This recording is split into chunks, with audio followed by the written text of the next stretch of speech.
Hello students, last video में हमने solid state के बारे में कि सॉलिड्स क्या होते हैं, सॉलिड्स की कैरेक्टरिस्टिक क्या है और सॉलिड्स कितने टाइप के होते हैं वो हमने डिस्कस किया। आज हम क्लासिफिकेशन ऑफ क्रिस्टलाइन सॉलिड्स के बारे में पढ़ेंगे। कल हमने पढ़ा था कि सॉलिड्स टू टाइप्स के होते हैं, crystalline solid and amorphous solid, और हमने उनके बीच में डिफरेंस भी देखा था। आज की इस वीडियो में हम क्लासिफिकेशन ऑफ क्रिस्टलाइन सॉलिड्स के बारे में पढ़ेंगे। तो हमें ये पता होना चाहिए कि जो क्रिस्टलाइन सॉलिड है उसको हम 4 टाइप से क्लासिफाई करेंगे on the basis of nature of constituent particles and binding force in between these particles. इसका मतलब ये है कि हम क्रिस्टलाइन सॉलिड को क्लासिफाई कर रहे हैं 4 टाइप से, और किसके बेसिस पे? ऑन द बेसिस ऑफ एक तो हम नेचर ऑफ कंस्टेंट पार्टिकल्स के बेस पे,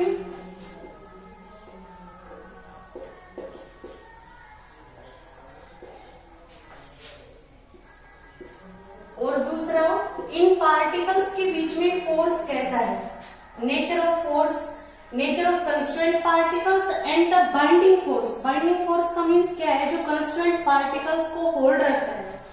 तो nature of constraint particles and binding force in between them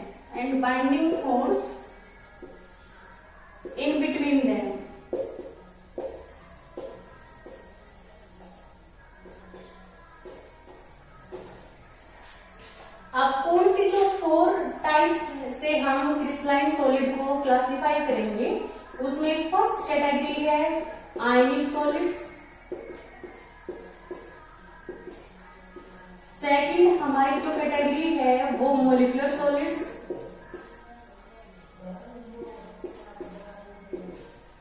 और थर्ड जो हमारी कैटेगरी है क्रिस्टलाइन सॉलिड की वो है कोवेलेंट सॉलिड्स, और हमारी जो 4th कैटेगरी है वो है मेटेलिक सॉलिड्स।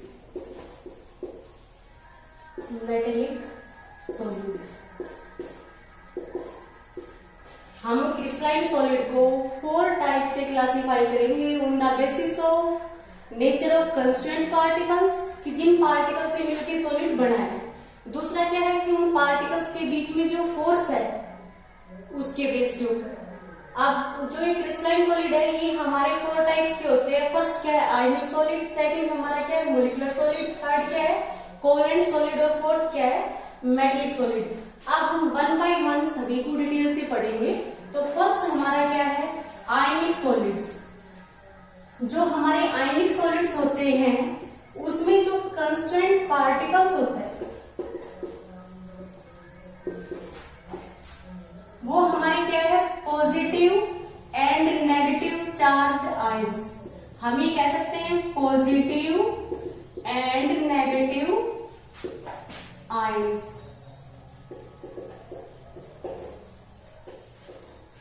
और आपको पता है जो पॉजिटिवली चार्ज्ड आयंस है और जो नेगेटिवली चार्ज्ड आयंस है उनके बीच में जो फोर्स होता है उसको हम क्या कहेंगे? इलेक्ट्रोस्टैटिक फोर्स ऑफ अट्रैक्शन या कूलम्बिक फोर्स ऑफ अट्रैक्शन। तो इसमें जो बाइंडिंग फोर्स है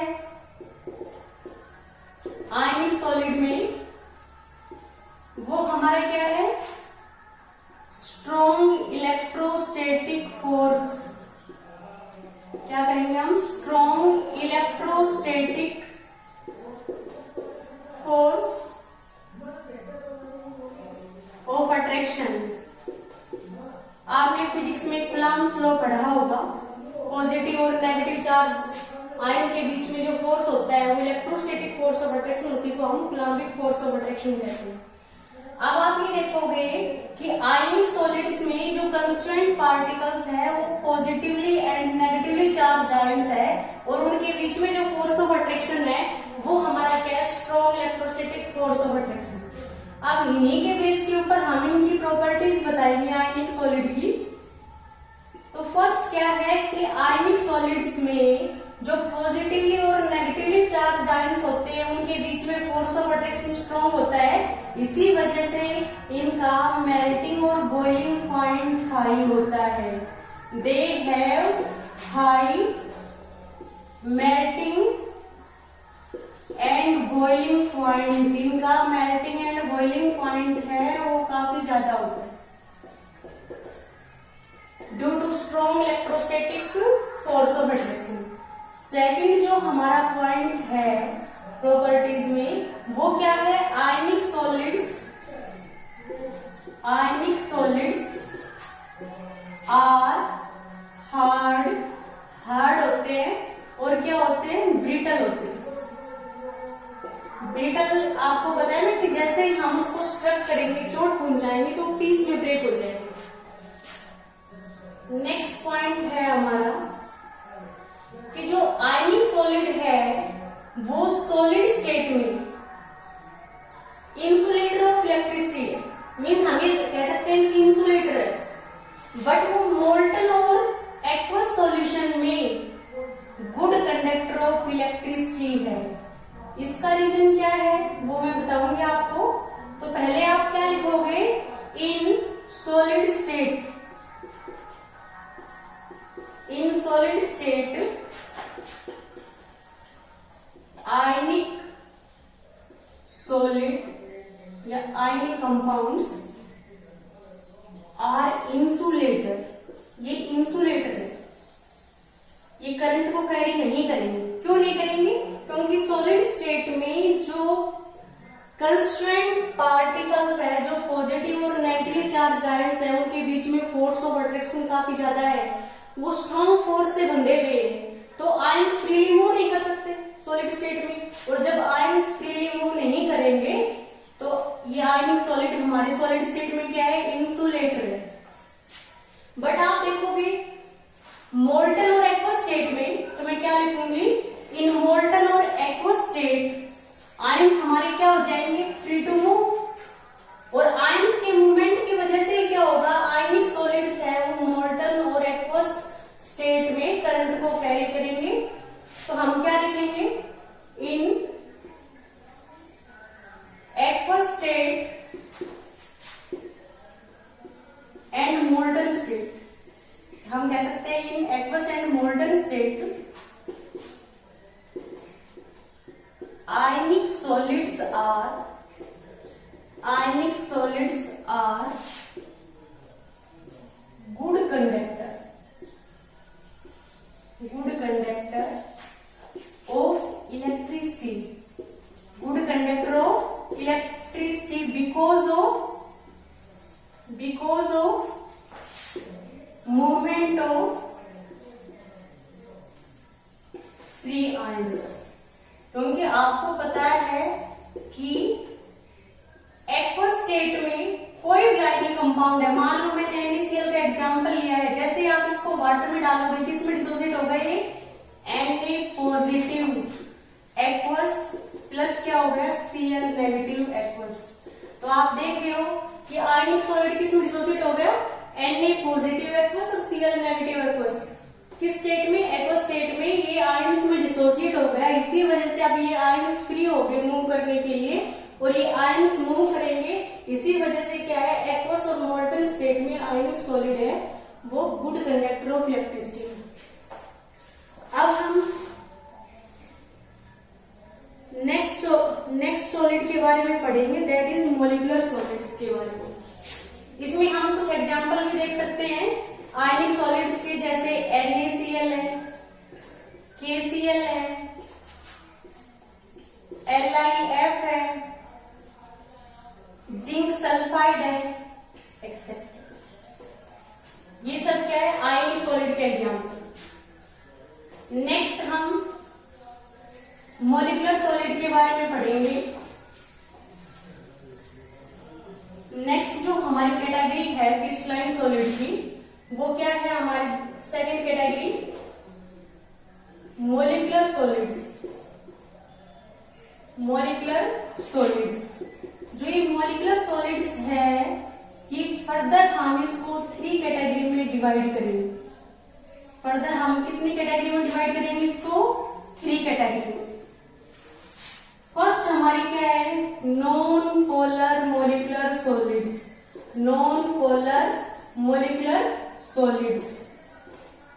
सेकंड कैटेगरी हमारी क्या है, polar molecular solids, polar molecular solids. और थर्ड कैटेगरी है हमारी hydrogen bonded molecular solids. Third category हमारी क्या है students, hydrogen bonded molecular solids. अब हम वन बाय वन तीनों के बारे में पढ़ेंगे। नॉन पोलर जो मॉलिक्यूलर सॉलिड है उसमें जो हमारे कंस्टिट्यूएंट पार्टिकल्स है वो हमारे क्या है, नॉन पोलर एटम और मॉलिक्यूल। नॉन पोलर एटम कौन से हैं, नोबल गैस की जो एटम है, तो हम क्या लिखेंगे, नोबल गैसेस।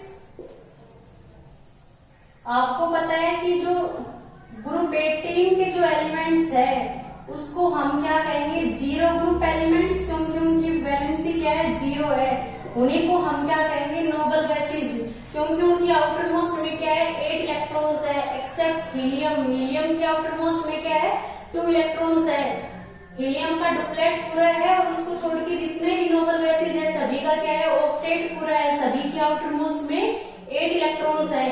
तो हम क्या देखेंगे, नोबल गैसेस को कोई नीड नहीं है, ना ही तो इलेक्ट्रॉन को लॉस करने की और ना ही गेन करने की। इस वजह से नोबल गैसेस है वो मोनोटॉमिक फॉर्म में एग्जिस्ट करती है, ना ही इलेक्ट्रॉन गेन करती है तो ना ही इनपे नेगेटिव चार्ज आएगा, ना ही इलेक्ट्रॉन लॉस करती है तो इनपे पॉजिटिव चार्ज आएगा, तो ये न्यूट्रल है।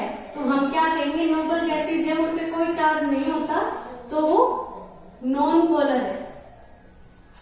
नोबल गैसेस लाइक आप लिख सकते हो, हीलियम है, आर्गन है, जीनोन है, सारी नोबल गैसेस इसी कैटेगरी में आती है। और हमारा क्या है, non polar molecule. Non polar molecule क्या होते हैं, यदि सेम एटम से मिलके कोई मॉलिक्यूल बना है तो उसको हम क्या कहेंगे, non polar molecule. For example में आप क्या देखोगे, नॉन पोलर मॉलिक्यूल में H2, I2, Cl2, ये हमारे सारे क्या है, नॉन पोलर है, क्योंकि I2 में या H2 में सेम एटम के बीच में बॉन्ड है, हमें नहीं पता किस पे पॉजिटिव है और किस पे नेगेटिव चार्ज है, तो इस पे कोई चार्ज का सेपरेशन नहीं है, तो इस वजह से हम क्या कहेंगे, नॉन पोलर मॉलिक्यूल है। तो इसमें हमारा जो नॉन पोलर मॉलिक्यूलर सॉलिड है इसमें कंस्टिट्यूएंट पार्टिकल्स क्या है, नोबल गैस के एटम या फिर कोई नॉन पोलर मॉलिक्यूल। इसमें जो पोलर मॉलिक्यूलर सॉलिड्स है इसमें जो हमारे कंस्टिट्यूएंट पार्टिकल है वो क्या है, polar molecule. Polar molecule like polar molecule क्या होंगे, यदि दो डिफरेंट एटम के बीच में बॉन्ड है तो वो हमारे क्या है, पोलर है, वो बॉन्ड हमारा क्या है, पोलर है। तो जितने भी हेटेरो डायटोमिक मॉलिक्यूल्स होते हैं सारे क्या होते हैं, पोलर होते हैं। तो पोलर मॉलिक्यूल लाइक मैंने HCl ले लिया या आप HX ले सकते हो, SO2 है हमारा, जैसे और भी हम कोई एग्जांपल ले सकते हैं, जैसे HF का ले लिया हमने, HBr का ले लिया, ये सारे हमारे क्या है, पोलर मॉलिक्यूल है, क्योंकि दो डिफरेंट एटम के बीच में बॉन्ड है। एक पे हमें पता है हाइड्रोजन पे पार्शियल पॉजिटिव आएगा, Cl पे क्या आएगा, पार्शियल नेगेटिव चार्ज आएगा, तो चार्ज की सेपरेशन की वजह से ये हमारा बॉन्ड क्या हो गया, पोलर, और हमारा HCl क्या हो गया, पोलर मॉलिक्यूल। सिमिलरली क्या है, SO2 है, हमें पता है कि SO2 में क्या है, सल्फर का 2 ऑक्सीजन के साथ बॉन्ड है। आपको पता है सल्फर के आउटर मोस्ट में 6 है, इसने 4 शेयर कर लिए, तो इस पे क्या है, लोन पेयर है। तो आपको पता है ये बेंट और वी शेप मॉलिक्यूल है, तो इसका अपना क्या होगा, डाइपोल मूवमेंट होगा, इस वजह से क्या है, ये पोलर है। पोलर मॉलिक्यूल होते हैं उनका अपना डाइपोल मूवमेंट होता है, डाइपोल मूवमेंट को आप म्यू से डिनोट करते हो, और पोलर मॉलिक्यूल का जो डाइपोल मूवमेंट है वो कभी भी जीरो नहीं होगा। नॉन पोलर मॉलिक्यूल है उसका डाइपोल मूवमेंट हमेशा क्या होगा, जीरो होगा। इसमें आप और एग्जांपल दे सकते हो, जैसे CH4 है, इसमें 4 पोलर बॉन्ड है, CH जो 4 बॉन्ड है सारे पोलर है, फिर भी ये मॉलिक्यूल हमारा क्या है, नॉन पोलर है, due to zero value of dipole moment. अब जैसे CO2 है हमारा, वो भी हमारा क्या है, नॉन पोलर है। अब हम थर्ड कैटेगरी के बारे में पढ़ेंगे, हाइड्रोजन बॉन्डेड मॉलिक्यूलर सॉलिड्स। इसमें जो हमारे कंस्ट्रेंट पार्टिकल्स हैं वो क्या है, ऐसे मॉलिक्यूल है जिसमें हाइड्रोजन अटैच है किसके साथ, मोर इलेक्ट्रोनेगेटिव एटम के साथ। और वो मोर इलेक्ट्रोनेगेटिव एटम कौन से हो सकते हैं, फ्लोरीन, ऑक्सीजन एंड नाइट्रोजन। क्योंकि आपने पढ़ा है कि हाइड्रोजन बॉन्डिंग के लिए कंडीशन क्या होनी चाहिए कि जो एटम है, जो इलेक्ट्रोनेगेटिव एटम है, उसका साइज कम होना चाहिए और इलेक्ट्रोनेगेटिविटी ज्यादा होनी चाहिए। तो आप क्या देखोगे, हाइड्रोजन बॉन्डेड मॉलिक्यूलर सॉलिड में जो कांस्टेंट पार्टिकल है वो क्या है, molecules in which hydrogen atom is bonded to more electronegative atom, more electronegative atom like, मैंने कौन से बताए आपको more electronegative atom, fluorine, oxygen and nitrogen. आप कह सकते हो फोन। F का मीन्स फ्लोरीन, O का मीन्स क्या है, ऑक्सीजन, और N का मीन्स क्या है, नाइट्रोजन। अब आपने पढ़ा है कि मॉलिक्यूलर सॉलिड है उसको हम फर्दर 3 कैटेगरी में डिवाइड कर सकते हैं, नॉन पोलर मॉलिक्यूलर सॉलिड्स। उसमें क्या है, constituent particle, non polar molecule like atoms of noble gases and non polar molecule like H2, Cl2, CH4, methane, carbon dioxide etcetera. Polar molecular solids में हम क्या देखेंगे, जो कंस्टिट्यूएंट पार्टिकल है वो हमारे क्या है, polar molecules like HCl, SO2, HF, HBr। HF को हम इस कैटेगरी में लेंगे हाइड्रोजन बॉन्डेड मॉलिक्यूलर सॉलिड्स में, तो हम HF की जगह पे यहाँ पे HBr भी लिख सकते हैं। HBr है तो HI। अब हम क्या लिखेंगे कि हाइड्रोजन बॉन्डेड मॉलिक्यूलर सॉलिड है उसमें कंस्टिट्यूएंट पार्टिकल्स क्या है, molecules in which hydrogen atom is bonded to more electronegative atom like fluorine, oxygen and nitrogen. For example आप क्या देखोगे, हाइड्रोजन बॉन्डेड मॉलिक्यूलर सॉलिड में HF, सेकंड हमारा क्या है H2O, और थर्ड हमारा क्या है NH3 अमोनिया।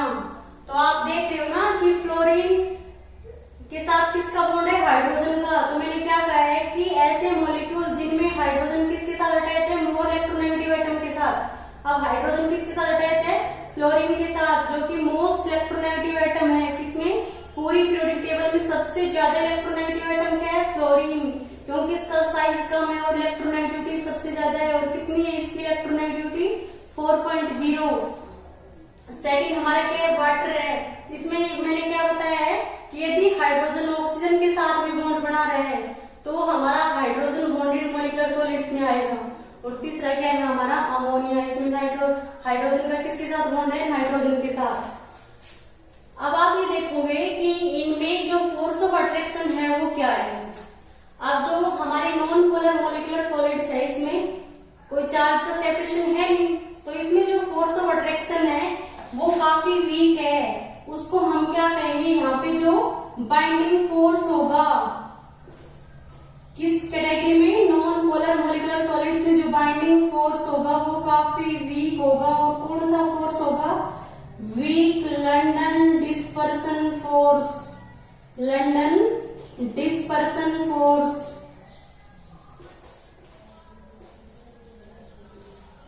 और जो पोलर मॉलिक्यूल है आपको पता है इसमें चार्ज का सेपरेशन है और ये हमारा क्या है, डाइपोल क्रिएट हो रहा है। डाई का मीन्स क्या है, 2 पोल। ये पॉजिटिव पोल है डाइपोल का, ये नेगेटिव पोल है। तो आप ये देख रहे हो कि जैसे मान लो हमारा एक डाइपोल है उसका ये पॉजिटिव एंड है और दूसरा क्या है, नेगेटिव है। ये नेक्स्ट डाइपोल है, इसका जो नेगेटिव एंड है वो नेक्स्ट डाइपोल के पॉजिटिव एंड को अपनी तरफ अट्रैक्ट करेगा और इस पे क्या होगा, नेगेटिव चार्ज। तो ये इन दोनों के बीच में जो अपोजिट चार्ज के पोल है इनके बीच में जो फोर्स ऑफ अट्रैक्शन है वो हमारा क्या है, dipole dipole force of attraction. यहाँ पे हमारा जो बाइंडिंग फोर्स है वो क्या है, डाइपोल डाइपोल अट्रैक्शन। किस केस में, पोलर मॉलिक्यूलर सॉलिड्स के केस में। और तीसरा जो हाइड्रोजन बॉन्डेड मॉलिक्यूलर सॉलिड है उसमें हमारा बाइंडिंग फोर्स क्या है, हाइड्रोजन बॉन्ड। क्या है हमारा, हाइड्रोजन बॉन्डिंग कह सकते हैं या हाइड्रोजन बॉन्ड। अब आप इसमें देखो जो हाइड्रोजन बॉन्डेड मॉलिक्यूलर सॉलिड है, मान लो मैंने इसमें HF का एग्जांपल लिया है, तो आप क्या देख रहे हो, H पे पार्शियल पॉजिटिव है, F पे क्या है, पार्शियल नेगेटिव चार्ज है। अब जो दूसरा HF का मॉलिक्यूल है उसमें भी H पे क्या है, पार्शियल पॉजिटिव है और F पे क्या है, पार्शियल नेगेटिव है। ऐसे ही नेक्स्ट जो मॉलिक्यूल होगा उसमें H पे पार्शियल पॉजिटिव है और F पे क्या है, पार्शियल नेगेटिव है। आप क्या देखोगे कि ये फ्लोरीन है, ये इस दूसरे मॉलिक्यूल के हाइड्रोजन के साथ क्या करेगा, यहाँ पे हाइड्रोजन बॉन्डिंग शो करेगा। अब जो सेकंड मॉलिक्यूल है इसका जो इलेक्ट्रोनेगेटिव एटम है वो थर्ड के हाइड्रोजन के साथ क्या है, हाइड्रोजन बॉन्डिंग शो करेगा। और ये है ये नेक्स्ट मॉलिक्यूल के साथ, इधर भी ये हाइड्रोजन है, ये जो नेक्स्ट मॉलिक्यूल के फ्लोरीन के साथ हाइड्रोजन बॉन्डिंग शो करेगा।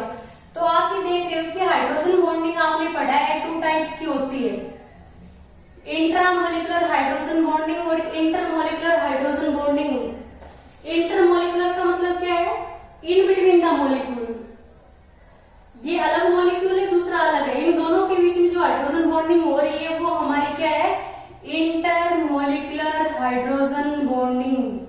और यदि विद इन द मॉलिक्यूल हो रही है उसको हम क्या कहेंगे, इंट्रामोलिकुलर हाइड्रोजन बॉन्डिंग। तो आप क्या देख रहे हो, इन तीनों केस में हमारी कौन सी हाइड्रोजन बॉन्डिंग होगी, इंटरमोलिकुलर। इंटर का मतलब क्या है, इन बिटवीन मॉलिक्यूल्स। अब वो मॉलिक्यूल्स सेम भी हो सकते हैं और डिफरेंट भी। तो आप देख रहे हो हाइड्रोजन बॉन्डेड मॉलिक्यूलर सॉलिड्स में हमारा जो फोर्स ऑफ अट्रैक्शन है वो क्या है, हाइड्रोजन बॉन्डिंग है। तो हमने यहाँ पे बाइंडिंग फोर्स क्या लिखा है, हाइड्रोजन बॉन्ड। अब आप ये देख रहे हो कि जो नॉन पोलर मॉलिक्यूलर सॉलिड्स है उसमें वीक लंडन डिस्पर्सन फोर्स है। इस वजह से क्या है, जो फोर्स ऑफ अट्रैक्शन है वो नॉन पोलर मॉलिक्यूल्स के बीच में क्या होगा, काफी वीक होगा। इसी वजह से इनका मेल्टिंग और बॉइलिंग पॉइंट काफी कम होगा और रूम टेम्परेचर पे जो हमारे नॉन पोलर मॉलिक्यूलर सॉलिड्स है ये किस स्टेट में होंगे, गैसियस स्टेट में और लिक्विड स्टेट में। ऐसे हमारे जो पोलर मॉलिक्यूलर सॉलिड्स है इसमें हम देख रहे हैं कि डाइपोल डाइपोल अट्रैक्शन है। मैंने बताया है कि डाइपोल का जो नेगेटिव एंड है वो दूसरे डाइपोल के पॉजिटिव एंड को अपनी तरफ अट्रैक्ट करेगा, तो इन दोनों के बीच में जो अट्रैक्शन होगा वो डाइपोल डाइपोल अट्रैक्शन है। अभी डाइपोल डाइपोल अट्रैक्शन है ये लंडन डिस्पर्सन फोर्स से तो स्ट्रॉन्ग है बट इतना ज्यादा स्ट्रॉन्ग नहीं है। तो इस वजह से क्या होगा कि जो पोलर मॉलिक्यूलर सॉलिड्स है उनका भी मेल्टिंग और बॉइलिंग पॉइंट क्या होगा, कम होगा, बट इनसे क्या होगा, नॉन पोलर से ज्यादा होगा। तो इस वजह से इनका मेल्टिंग और बॉइलिंग पॉइंट कम होने की वजह से ये रूम टेम्परेचर पे किस स्टेट में होंगे, या तो गैसियस स्टेट में या फिर लिक्विड स्टेट में। और ऐसे ही हम हाइड्रोजन बॉन्डेड मॉलिक्यूलर सॉलिड्स के बारे में पढ़ेंगे। तो आप ये देखोगे कि जो हाइड्रोजन बॉन्ड है वो किससे स्ट्रॉन्ग है, इस लंडन डिस्पर्सन फोर्स से और डाइपोल डाइपोल अट्रैक्शन से। तो इनका जो मेल्टिंग और बॉइलिंग पॉइंट होगा वो ज्यादा होगा किससे, नॉन पोलर मॉलिक्यूलर सॉलिड से और पोलर मॉलिक्यूलर सॉलिड से। तो हम ये कहें कि हाइड्रोजन बॉन्डेड मॉलिक्यूलर सॉलिड्स में जो फोर्स ऑफ अट्रैक्शन है वो स्ट्रॉन्ग है किससे, नॉन पोलर मॉलिक्यूलर सॉलिड से और पोलर मॉलिक्यूलर सॉलिड से। इसी वजह से इनका मेल्टिंग और बॉइलिंग पॉइंट इन दोनों से ज्यादा होता है। अब हम ये देखेंगे कि इन तीनों में ना ही तो कोई फ्री आयंस है, क्योंकि ये भी मॉलिक्यूल है और ये भी मॉलिक्यूल है हमारे इधर ये भी, तो इसमें कोई फ्री आयंस या फ्री इलेक्ट्रॉन्स नहीं है। इस वजह से हमारे ये तीनों ही क्या है, नॉन कंडक्टर है, इलेक्ट्रिसिटी को कंडक्ट नहीं करेंगे, इलेक्ट्रिसिटी इनमें से पास नहीं होगी। क्योंकि आपने पढ़ा है इलेक्ट्रिसिटी, कोई भी सब्सटेंस इलेक्ट्रिसिटी को कब कंडक्ट करेगा, या तो उसमें फ्री आयंस होने चाहिए या उसमें क्या है, फ्री इलेक्ट्रॉन्स होने चाहिए। या तो कोई भी सब्सटेंस है वो इलेक्ट्रिसिटी को कंडक्ट करेगा due to the movement of free electrons और due to the movement of free ions. तो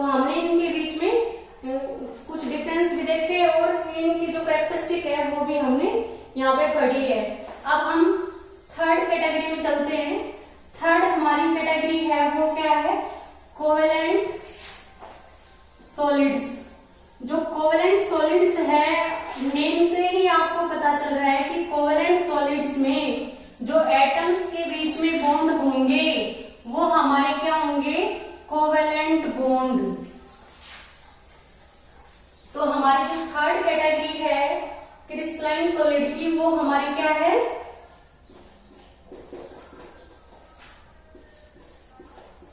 कोवेलेंट सॉलिड, कोवेलेंट सॉलिड्स। तो इसमें हम देखेंगे कोवेलेंट सॉलिड्स है, उसमें जो हमारे कंस्टिट्यूएंट पार्टिकल्स है वो हमारे क्या है, एटम्स है, हमारी क्या है, एटम्स है। और कौन से एटम्स है, mainly non polar. Non polar तो हम इनको नहीं कहेंगे, हम क्या कहेंगे, जो कंस्टिट्यूएंट पार्टिकल्स है हमारे यहाँ पे वो नॉन मेटल के एटम्स है। किसके एटम्स है, नॉन मेटल के एटम्स है मेनली। तो हमारे जो कोवेलेंट सॉलिड्स है उसमें जो कंस्टिट्यूएंट पार्टिकल्स है वो हमारे क्या है, एटम्स है।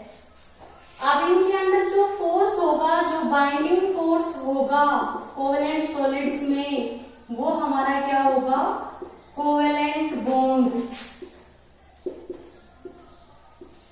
अब इसमें हम एग्जांपल देखते हैं, जैसे डायमंड का देखते हैं। तो डायमंड में आप क्या देखोगे, डायमंड आपने पढ़ा है कार्बन की एलोट्रोपिक फॉर्म है।